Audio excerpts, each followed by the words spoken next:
Let's start at this. Top 10 most overhyped WWE wrestlers of all time.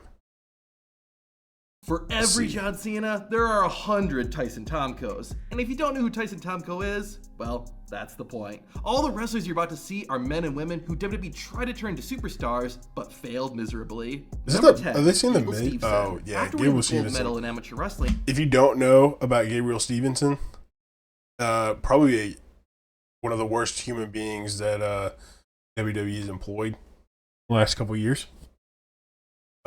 He is gone, rightfully so. Didn't see a lot of TV time. Didn't have a lot of matches. Actually tried out for the Buffalo Bills this season. Made the team, then got cut. So is what it is. An Olympic medalist. I think he was a gold medalist, but you're a bad person like that. He can't help that. at the Olympics in 2021, Gable Stevenson publicly declared his ambitions to transition into professional wrestling. Fans began to make comparisons with Kurt Angle, who likewise had won a gold medal before becoming Yeah, I think if anybody recently could be compared to Kurt Angle, it would be Stevenson. Other than Kurt Angle is actually a good person. a WWE superstar. Gable himself set the bar even higher by declaring his intentions to surpass Kurt Angle's success. Since he's on this list, that clearly didn't happen. In September 2021, Stevenson signed with WWE and was even drafted in the 2021 draft. Despite that, Gable Stevenson didn't make his first official appearance as a WWE wrestler until WrestleMania 38, being introduced by Stephanie McMahon. While that was a huge endorsement, Stevenson barely did anything, making only a handful of appearances after WrestleMania. It wasn't until July 2023 that the Olympic gold medalist finally had his first match. That's such a long time. He was never meant to be a WWE wrestler if it took him that long to have a debut match. Like, you've got people that are probably at the PC for a year, never see TV, maybe do a couple NXT house shows, that have been more successful than the Olympic gold medalist Gabriel Stevenson. That means he was just not cut out for this. He was not good. Like, he had all the markers of being good, which is unfortunate. He had everything he needed to be good and was not. And he also was a bad person, as we have covered before. Gable's debut opponent was Baron Corbin, and despite Corbin being the bad guy, fans cheered Baron and booed Stevenson. The match itself was bad and panned by critics. Because I think this was after all that came out. And also, Corbin is a crowd favorite. Even though he's not with the company anymore, Corbin is a crowd favorite. And so it would be hard for Stevenson to get over on Corbin with a crowd that loves Corbin. And behind the scenes, Gable Stevenson was struggling with the transition to professional wrestling. Following the bad performance, Stevenson disappeared again and was quietly released in May 2024. WWE had high hopes for Gable Stevenson, and he came to the company with a lot of momentum. Despite think that, it was that he didn't make quiet. much of an impact. Now, I do remember give hearing WWE about that a credit they lot. knew Gable Stevenson wasn't ready and didn't force him to crash and burn in front of fans every week. That, Yeah, along with that's fair. Stevenson not doing much, is why he's only at number 10. But the wrestlers coming up, unfortunately, didn't have the same grace. Number 9, Tom McGee. Ooh, I don't know While about everyone Tom on this McGee. list was overhyped, they're at least known for something that they did in WWE. However, Tom McGee is literally known for just being overhyped. In the mid-1980s, powerlifting and strongman Tom McGee decided to give wrestling a try. Not Whoa, only did he have an whoa, whoa, whoa, whoa, whoa, whoa, whoa. Hold on. That was insane. he was also trained by the legendary Stu Hart. McGee got put on the map early in his career when Wrestling Observer Newsletter's Dave Meltzer said McGee had the greatest combination of strength and agility the business had ever seen. This caught the attention of WWE, and in October 1986, McGee had a tryout match, defeating Bret Hart. The match wasn't just good, it was great. So great, in fact, that WWE chairman Vince McMahon saw McGee as the successor to Hulk Hogan. However, after being signed, Tom McGee's match performance dropped, and he actually started getting worse worse and worse. It got to the Interesting. point that WWE eventually had to give up on McGee, which essentially ended his wrestling career. The ironic part was that the reason Tom McGee seemed like such a big deal was because of his first WWE opponent, Bret Hart. The Hitman was such a phenomenal wrestler that he made Tom McGee look like the real deal. While some people would consider Tom McGee to be the most overhyped wrestler of all time, Tom McGee was almost never seen on WWE TV. In fact, most fans don't even know that there was a wrestler named Tom McGee. It is one thing about Bret Hart is you can say whatever you want about Bret Hart, but he is one of the greatest in-ring wrestlers of all time. But he could make a Rock look good. He could make a plain bumbling idiot. Like, we think about Ryback being bad. He could make a match with Ryback back when, like, this era.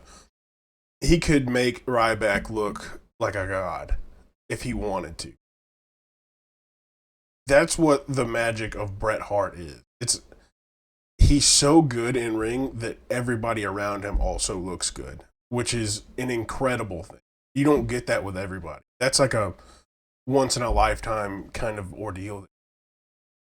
For that reason, I put McGee at number 9. Number 8, Karma. In late 2010, Karma, also known as Awesome Khan, signed a contract with WWE, which caught the attention of a lot of fans. Awesome Khan had spent several years in TNA and helped put TNA's women's division on the map. Not only that, but Khan's signing came at the peak of the Divas era, where WWE was literally signing women after seeing them in swimsuit magazines. So, Awesome Khan's strong wrestling ability, as well as her unique look, got a lot of fans. I think she could have been really Karma successful. Made her highly anticipated WWE debut at the maybe 2011 Extreme Rules pay-per-view, where she attacked Michelle McCool. In the following weeks, she targeted almost every woman on the roster. The era where WWE the Divas were hadn't just had a supposed to monster be pretty. female wrestler like this in a while, and their goal was clearly to make Karma a top star in the women's division. In fact, reports surfaced that WWE had plans to have Karma challenge for the Divas Championship at WrestleMania 28. However, real life had other ideas. Only a few weeks after her debut, Karma announced that she was pregnant and needed time off. She returned at the 2012 Royal Rumble, being the third woman to compete in the iconic match. To everyone's surprise though, this would be Karma's final WWE appearance. After not being seen for months after her return, Karma was released in July 2012. Karma's failure in WWE wasn't really anyone's fault. According to Karma herself, the reason she left was because she wasn't physically or mentally ready to return to the ring. Her WWE career is a big what if, because the same year Karma was released, Sasha Banks, Bayley, and Charlotte Flair all got signed. Imagine how different WWE could have looked if Karma hadn't left. Who knows, if she had connected with the fans, the Divas Revolution may have started a lot sooner. So far, most of the wrestlers with the Divas Revolution that happened and however, the women's now we're division getting they got now. into the real train wrecks. Number 7, I think she's still Ultimo wrestling. Dragon. During the Ultimo 90s, Dragon? Ultimo Dragon was considered one of the best and most successful cruiserweights in wrestling. He even famously held 10 championships at the same time. Because of this and the success Rey Mysterio had, WWE was eager to sign the masked Japanese wrestler. Ultimo Dragon was excited too, as two of his goals were to wrestle inside Madison Square Garden and compete at WrestleMania. However, this is a prime example of be careful what you wish for. A series of promo videos would play on Smackdown, hyping up Ultimo Dragon's upcoming WWE debut. The Dragon accomplished his first goal when he debuted on Smackdown in June of 2003 by wrestling at Madison Square Garden. That alone shows you just how much WWE want Ultimo Dragon to succeed. WWE considers MSG their home. Ultimo Dragon. There's a reason why they tried to prevent Ring of Honor and New Japan from hosting a show in the Garden in 2018. Ultimo Dragon won his debut match, but then WWE got weird. In Dragon's second WWE match, he lost to Eddie Guerrero in the United States Championship Tournament. Guerrero is a respectable wrestler to lose to, but Ultimo Dragon lost in the first round of the tournament. If Ultimo wasn't going to win the tournament, at least have him lose in the finals or something. Anyways, things only got worse as Ultimo Dragon would mainly appear on WWE's third-tier show, Velocity. That's insane. WWE was hoping for Dragon to be another high-flying, fast-paced wrestler like Rey Mysterio. However, Dragon suffered an arm injury in 1998 that required surgery. Due to a botched procedure, Dragon suffered nerve damage, and while Ultimo did recover, he wasn't the same after it. WWE seemed to quickly realize this. Because that's a huge name in wrestling. And to fumble him is kind of sad. Like, I understand that, hey, he was injured at one point and had some nerve damage and he never fully recovered. But that's a huge name. Like, I knew Ultimo Dragon before I was like a massive wrestling fan. Like, that's such a big fumble, I think, on WWE's hand. I don't think this is overhyped. I think this is they didn't quite understand what they had and then just didn't do anything with it, which is the worst case scenario for any wrestler that is any kind of good anywhere else to come to WWE, where they just don't quite get what you're doing, don't quite get what you got going on, and they just kind of start sticking you places, and they're, well, we're paying you. You got to be on TV at some point. We've seen a lot of those, and this is one of my bigger gripes with the WWE, especially like early 2000s, 2010s. You don't see that as much now, but yeah, early 2000s, 2010s, you see that all the time. Which I guess is why they lost interest in the Japanese star so soon after his debut. However, the nail in the Dragon coffin happened at WrestleMania 20. In March 2004, Ultimo Dragon finally achieved his goal of competing at WrestleMania, which ironically was held in Madison Square Garden. However, during his entrance, Dragon slipped on the stage, and to make things worse, he also slipped while trying to climb the ropes. I can't think of a better analogy for Ultimo Dragon's WWE career than this. About a month after WrestleMania, Ultimo Dragon left WWE after discovering the company wanted to unmask him. While Ultimo Dragon's WWE run was no doubt a flop, the company realized pretty early he wasn't what they wanted and course corrected pretty fast. Still, the amount of hype WWE put into Ultimo Dragon's arrival and the hopes they had for him earns him a spot on this list. Number 6, Dr. That one, honestly, that one comes down to booking. That's not really even Ultimo Dragon's fault. Like, he slipped, okay, that happens all the time. But the whole, like, portion of that is it comes down to Ultimo Dragon's booking. They didn't book him well. They booked him like crap, and then they're like, oh, why didn't he perform well? You booked him to lose. Like, that doesn't make any sense to me. I don't agree with that one as much. But I do understand why it's on the list. I just don't agree.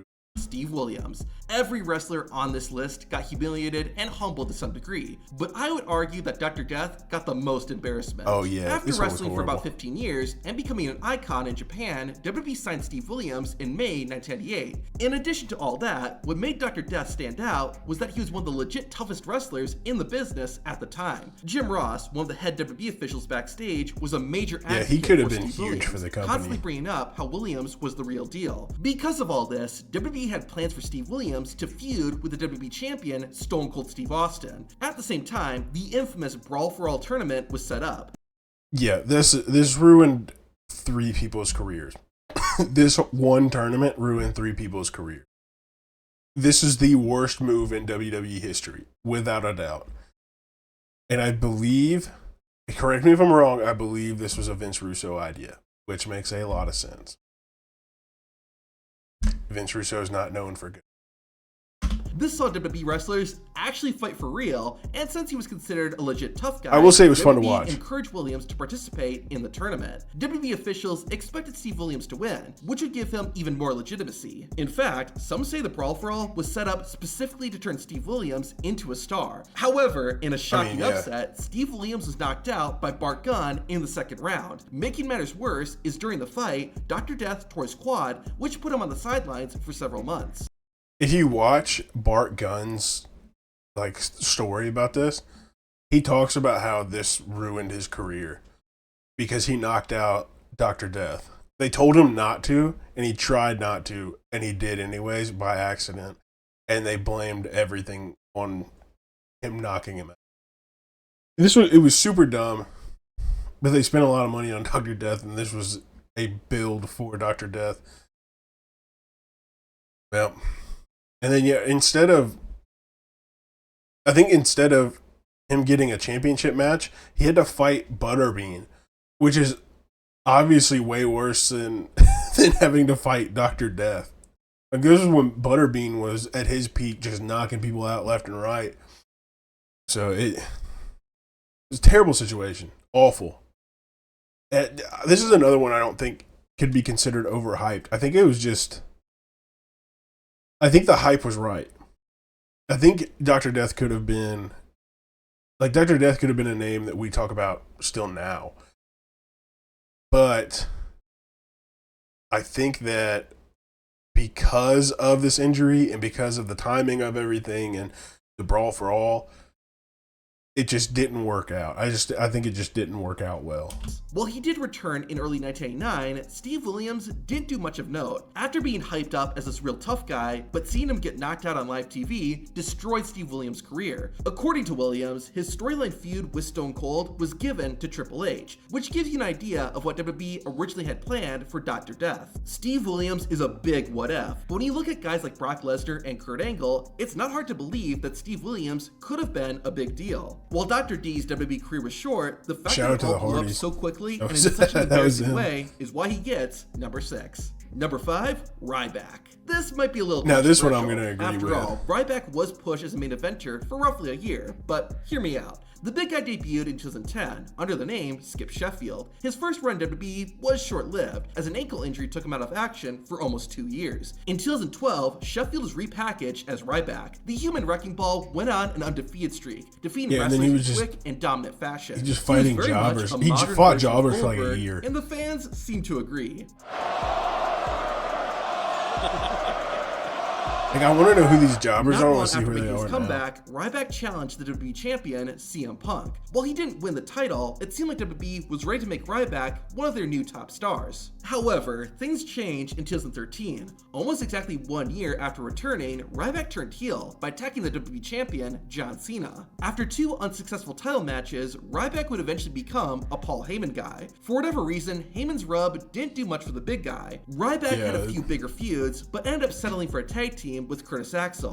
That ultimately didn't go anywhere, and Ryback was back. He was exciting for like 5 minutes. He eventually turned face again. It's the same thing with The Goldberg. Intercontinental Championship. It honestly could just be me, but I don't remember much from this title reign. I honestly thought Ryback held the belt for about a month, but it was actually 112 days. The last major rivalry the big guy had was with Kalisto over the United States Championship in 2016. After 2 failed title matches, Ryback was released from WWE, and the company has acted like he never worked for them. The reason Ryback makes a list of overhyped wrestlers is how far his stock in the company fell. In his first year, Ryback was feuding with CM Punk. Yeah, they were really high on Ryback. I remember enjoying him, but like at the same time, you go back and watch it now. Like I was shows. I don't mean this as any disrespect for Kalisto, but this is WWE, the place that loves big, muscly men. Not only that, but they had Kalisto beat Ryback. That's probably about 14 or 15, but yeah, so I was still a kid. Backstage, like the big guy reportedly being unsafe to work with in the ring. Regardless, the amount of hype and momentum Ryback had, it was fun to watch for sure back then, but you watch him now and you're like, okay, this guy actually kind of sucked. Number 4, Hideo Itami. This is how timing can work against a wrestler. By 2014, Hideo Itami, or Kenta, was one of the biggest stars in Japanese wrestling. He had spent almost a decade and a half in the business and caught the attention of WWE. So, in mid-2014, Hideo Itami signed with the company during a WWE live event in Japan. Unless you were following along at this time, it's hard to explain how big of a deal this was. Things started out strong, with WWE presenting Itami as NXT's next big superstar. Especially at this time, there's not really any other wrestler who first joined NXT and got the kind of treatment Hideo Itami received right out of the gate. However, Itami immediately faced some challenges. For one, he couldn't use a number of his signature moves, including the GTS, due to CM Punk's association with the move. The ironic part is that Hideo Itami actually invented the GTS. Another challenge was the roster. Months after Itami's debut, Finn Balor and Kevin Owens also joined NXT, making it harder for Itami to stand out. However, the real blow to Hideo Itami's WWE career came in May 2015. Itami suffered a shoulder injury and was out of action for the rest of the year. Due to complications, the Japanese star wouldn't return until June 2016. By then, though, the NXT roster had become even more stacked, and Hideo was lost in the shuffle. He was then moved to 205 Live, which was a death sentence due to the show's much smaller audience. Yeah, if you got moved to 205 Live, like you were getting paid, you're on TV, but nobody's watching. It's sad. 205 Live was so fun, but nobody watched. Like, I don't think even I watched it back then. I think I watched like Raw and Smackdown and sometimes NXT. I wasn't even big on NXT back then. But yeah, this one's another one I don't agree is overhyped. I think this is just bad timing and poor booking. Because Kenta is arguably one of the top Japanese wrestlers of all time. Like it's not like he just shows up to WWE and all of a sudden sucks. Like that's a like really like he didn't just show up and suck. Like a lot of stuff happened, just bad booking for one, and then the shoulder injury. Like that's not overhyped. That's just unfortunate circumstances.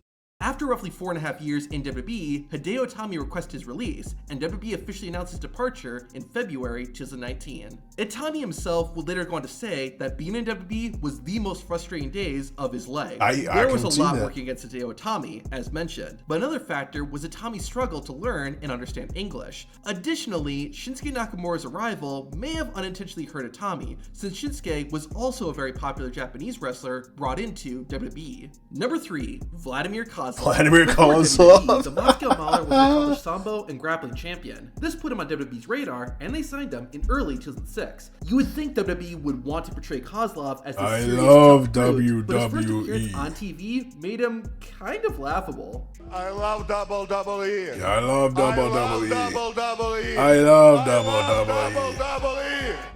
Man, imagine not being able to say WWE. I remember correctly. playing Despite these early game. appearances, it wouldn't be until over a year later that Kozlov would finally make his debut. Against Vladimir Like many Kozlov, monster and he had heels, like Kozlov such spent the first 2 a months massive racking up health wins and could like spotting take so opponents. many hits. However, he soon so demanded better annoying. competition, which led to him becoming a contender for the WWE Championship. While he didn't win the title, Kozlov was considered a legit threat, even defeating Jeff Hardy clean on Smackdown. However, Vladimir got a win arguably bigger than winning any world title. On Smackdown, just weeks before WrestleMania 25, the Moscow Mauler went up against The Undertaker. In one of the biggest upsets in WWE history, Vladimir Kozlov defeated The Undertaker clean. For those who don't know, it's hard to explain just how big of a deal that accomplishment is. In fact, backstage, Vince McMahon actually wanted Kozlov to end The Undertaker's WrestleMania streak. Once again, that's arguably a bigger accomplishment. Okay. We know Vince has some really bad ideas. That one is awful. What? What? No way. Wanted him to end the Undertaker's streak? Vladimir Kozlov to end the Undertaker's streak. That's insane. What? Than winning any championship. However, in a very odd decision, not long after beating the Dead Man, Kozlov's push would be stopped cold. During the 2009 WWE draft, the Moscow Baller was sent to ECW. Like with Hideo Itami, Kozlov going to ECW was a big demotion. Kozlov was still dominant in the land of extreme, but WWE had clearly given up on the Moscow Mauler. In fact, Vladimir arguably had more success when he became a comedic character with Santino Marella. The main reasons why Kozlov didn't work out though were 1, he wasn't that great in the ring. Not awful, but nothing special. 2 was his look. It wasn't bad, but the plain white trunks made it look like he was in his underwear. Yeah, that's an awful look. Look At how much better Kozlov looks after he left WWE than when he was in the company. However, I think the biggest reason for Vladimir Kozlov's failure was not connecting with the crowd and not getting much of a reaction. WWE and Vince McMahon really wanted and tried to make Kozlov work, but despite all of that, the Moscow Mauler never made it and has become an obscure part of WWE history. Yeah, he was a Number 2, weird one. Sin Cara. Ooh, the Sin Cara. story of Sin Cara is similar to that of Ultimo Dragon, but on steroids. This one's also a Literally, weird one but that I you'll see don't what know mean. if After this is Ultimo Dragon crashed overhyped and or if burned, this was WWE just was content with Rey Mysterio bad being booking, their bad one situation. and only masked star. However, as the years went on and Rey Because became obviously, it was clear that the company Mystico, needed to start building their next aka big Sin masked Cara, superstar. To find their next Rey is Mysterio, WWE the top decided to star make in the country CMLL. famous for masked Like, wrestlers, Mexico. obviously he's One of not the biggest bad. masked We're stores not at the talking time, about Mystico. somebody that's the not company good. went all out too, holding a press conference to introduce fans to Mystico's new persona, Sin Cara. He had a great look, a cool mask, and given that he was one of the best Mexican wrestlers, it seemed like Sin Cara was destined for success. I think this also falls in line with WWE and not knowing how to performed book almost luchadors. instantly. Like it, When Sin Cara had trouble getting over the top rope. Unfortunately, always been this successful wasn't just at a that. one-off problem. Match after match after match, it seemed like Sin Cara would always botch and have trouble moving around the ring. WWE quickly moved Sin Cara from Raw to SmackDown, since the Boo brand didn't broadcast its shows live at the time. However, even with the help of editing, Sin Cara's blunders still showed through. Things were made even worse when Sin Cara violated WWE's wellness policy and was suspended for 30 days. This led to what I think was actually a pretty cool storyline, the Imposter Sin Cara storyline. storyline. While it was enjoyable, it didn't turn Sin Cara into a superstar, and unfortunately, this was in November of interesting. 2011, Sin Cara got injured and was out for over 6 months. By the time Sin Cara returned, WWE hadn't totally given up on him, but they realized he wasn't the star they had hoped for. Sin Cara toyed around in WWE for a while until he famously called off a match after dislocating his finger. Backstage, Sin Cara didn't speak English, making it harder for him to communicate and structure matches with his opponents. Additionally, the Sin Cara run was for not super letting him wrestle the interesting style he because did in Mexico. WWE didn't completely I think it give up was on more Sin of Cara like character though. his style Hunico, didn't mesh another well. Mexican wrestler, was given the mask and became the new Sin Cara. Even still, the momentum Sin Cara had in 2011 because like was in gone, CMLL, and it never came back. The CMLL, ironic part in all this like, is that he's while still Sin Cara a is star.